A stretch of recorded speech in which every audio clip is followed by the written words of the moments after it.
Hey everyone, welcome back to my channel, John5XR. I'm John and I'm here with my son Callan again, and we're lucky enough to be able to put together and test out the SYX MOTO Tank four-wheeler. This is an electric four-wheeler for kids, battery powered of course, and Callan's three and a half, so he's got experience on the little Razor electric four-wheeler, and we're going to put this together and see how it stacks up. So hope you enjoyed the process.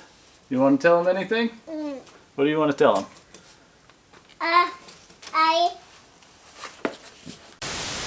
Alright, so the first step is to get the SYX MOTO Tank four-wheeler out of the box. And this is a really heavy box. It came on a pallet, it came freight. So I think it's like 180 pounds or so with the pallet. Pallets usually weigh like 50 pounds on their own. So it's a pretty heavy box. I had to have my friend help me lift it up into the back of our Honda Pioneer side by side and then drive it back to our shop. So definitely not an easy lift. Definitely not something you can do on your own. What? And we have a top that's on top of Ranger to not get muddy in the Ranger. Oh, okay, good. You ready to put this together? Say, all right, everybody, let's put this together. Everybody, let's put this together. Okay, he's ready. You guys ready? I'm ready. Let's get this thing together.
Okay, so the assembly of the SYX MOTO tank four-wheeler for kids is done. The process was pretty typical of the China-sourced or Amazon-sourced ride-on stuff. It's very vague directions, hard to read, pictures aren't good. There's a different manual that was in the box, so that didn't do anything for us. And it's kind of like a puzzle. You know, you don't get good directions, you just kind of got to figure it out as you go. There was a couple of things that needed altered, adjusted, mainly the brake calipers. So when you put the wheels on with the rotors and spin them, you can see the rotors are really out of round, or they looked warped. The rotors are not warped. It's probably the flange in which they bolt to that is not even. But the calipers, it took me a while to figure out, the calipers have two bolts on them, bigger bolts that allow them to be freed up, and you use those bolts to adjust it to the rotor, and while it's not perfect, it loosens them up and it frees up the whole thing. So at first I thought I wasn't even going to be able to put on the front brakes, but we figured it out, and it wasn't in the instructions, so I just kind of had to have a moment of clarity to get through that, and hopefully that helps you all with it. So we got it all together, the battery came charged. Assembly time is probably a couple of hours. Like I said, there's going to be some hitches along the way, which is pretty typical of the Amazon $300 to $500 to $600 range ride-on stuff. So it's not perfect as far as the assembly and production goes. So you're going to find a lot of tolerance issues, but that's pretty typical, and it comes with the playing field. So other than that, it looks like a really fun thing, and we're going to go try it out. Hey, you ready back there? You want to go try this out? Yeah? Okay, good. Alright, so let's go try it out and see how it works. I'm going to put that in the next video though. So you got to check in after you watch this and see if that one is up. If it is, I'm going to put it at the end cap, and it'll link you right to it. So with that, thanks for watching. And also in the description, I'm going to put the link for the SYX MOTO tank product on Amazon if you want to buy it for yourself, and a link directly to the manufacturer. So with that, thanks for watching. See you next time. Say bye. Bye. Say thanks for watching. Thanks for watching.